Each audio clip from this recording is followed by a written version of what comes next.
السلام علیکم ورحمۃ اللہ وبرکاتہ۔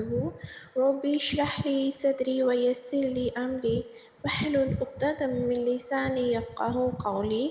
رب زدنی علما رب زدنی علما رب زدنی علما اللہم فقہنا فی الدین آمین یا رب العالمین۔ سورہ بقرہ آیت نمبر 78۔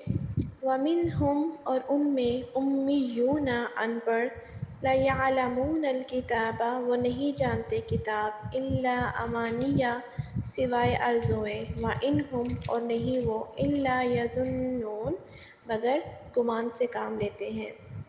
اور ان میں کچھ ان پڑھ ہیں جو کتاب کو نہیں جانتے مگر زبانی پڑھ لینا یا کچھ اپنی من گھڑت اور یہ صرف خیال و گمان میں پڑے ہوئے ہیں۔ اور کتاب کا نہ علم رکھتے ہیں، یعنی کہ اہل کتاب میں سے ہیں، ان پڑھ لوگ بھی ہیں جو ان علم والوں میں شامل نہیں ہیں۔ وہ کتاب کا علم نہ رکھتے ہیں اور نہ اس پر عمل کرتے ہیں، نہ اس کے پیغام کو آگے پہنچاتے ہیں، صرف تلاوت کرتے ہیں۔ تلاوت کے سوا ان کا کتاب میں کوئی بھی حصہ نہیں ہوتا، ان کے پاس اپنے سے پہلے لوگوں کی بھی خبر نہیں ہے۔ اور اس کے سوا کچھ نہیں، وہ گمان رکھتے ہیں، یعنی کہ ان کے پاس گمان ہے کہ وہ علم رکھتے ہیں۔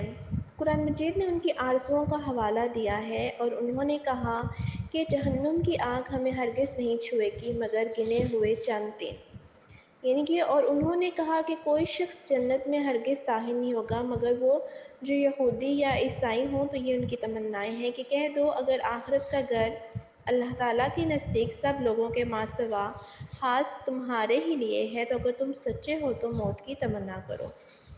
اور یہودیوں پھر عیسائیوں نے کہا کہ ہم اللہ تعالیٰ کے بیٹے ہیں اور اس کے محبوب ہیں۔ تو پھر یہاں پہ اللہ رب العزت نے فرمایا کہ تمہاری تمناؤں پر مدار ہے اور نہ اہل کتاب کی تمناؤں پر، جو کوئی بھی برا عمل کرے گا اس کو اسے سزا ملے گی۔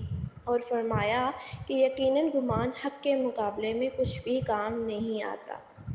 اب دیکھیں کہ اللہ رب العزت نے کن لوگوں کو امی کہا ہے۔ اللہ تعالیٰ نے ان لوگوں کو امی یعنی کہ ان پڑھ کہا ہے جو کتاب کا علم نہیں رکھتے، وہ کتاب سے آرزوئیں رکھتے ہیں اور گمان رکھتے ہیں۔ آج کے مسلمان کے اندر بھی ایسے ان پڑھ افراد کی کثرت ہے جو دنیا کے علوم رکھتے ہیں مگر اللہ تعالیٰ کی کتاب کا انہیں علم ہی نہیں ہوتا۔ اگر آج ہم اللہ تعالیٰ کی کتاب نہ پڑھیں تو ہمارا شمار امیوں میں ہوگا۔ اگر ہم اللہ تعالیٰ کی کتاب نہ جانیں تو یہ ہماری بھول ہے کہ پھر ہمارا ایمان جو ہے وہ مکمل ہے۔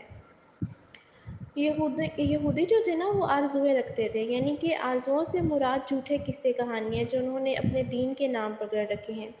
ان کا خلاصہ یہ ہے کہ جہنم کی آگ یہودیوں کے لیے نہیں ہے۔ بزرگوں کے نام سے ایسی باتیں منسوخ کی گئی تھیں جن سے یہ ثابت ہوتا تھا کہ جہنم کی آگ سے نجات پانے اور جنت میں داخلے کے لیے معمولی چیزیں ہی کافی ہیں۔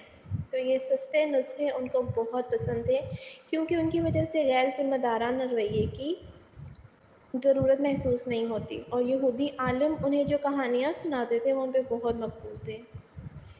انسان جب اپنی ذات کائنات اور اپنے خالق کے بارے میں وحی کے دیے ہوئے علم سے جواب نہیں لیتا تو علم کی روشنی کے بغیر وہم و گمان کے اندھیروں میں چلا جاتا ہے۔ یوں اپنی زندگی کی بنیاد وہم و گمان میں ہی رکھ دیتے ہیں۔ انسان جب وحی الہی سے زندگی کے مقصد کو نہیں سمجھتا تو محض دل کی خواہشات اور اچانک پیدا ہونے والے خیالات یا معاشرے کے توہمات پر زندگی کے مقصد کو متعین کر لیتا ہے، اور یوں ایک قیمتی زندگی کو ہم وہم و گمان دیمک کی طرح چاٹ جاتا ہے۔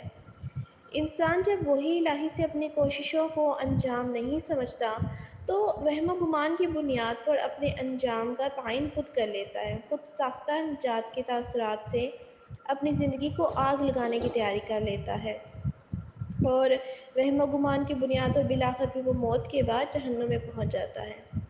اللہ تعالیٰ قرآن کریم میں فرماتے ہیں ان میں سے اکثر لوگ نہیں پیروی کرتے مگر ایک گمان کی، یعنی یقیناً گمان حق کے مقابلے میں کوئی کام نہیں کرتا۔ گمان سچائی کے مقابلے میں کوئی حیثیت نہیں رکھتا۔ گمان پر زندگی کی بنیاد رکھنے سے مشکلوں کا شکار ہو جاتی ہے۔ جزاک اللہ خیر۔